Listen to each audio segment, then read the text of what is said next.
Okay, so this is a really great gross motor activity. What I do is I lay each shape down on the floor from the printout, the colored ones, and I just call out the shape and they run to it. As you can see, I have the square over there.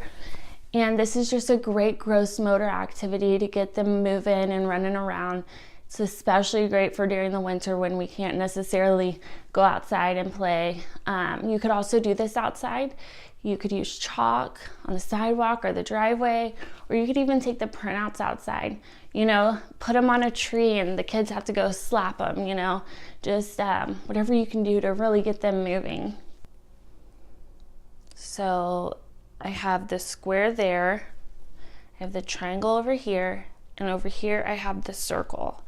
And what I would do is I would just yell out triangle and they'd run to the triangle.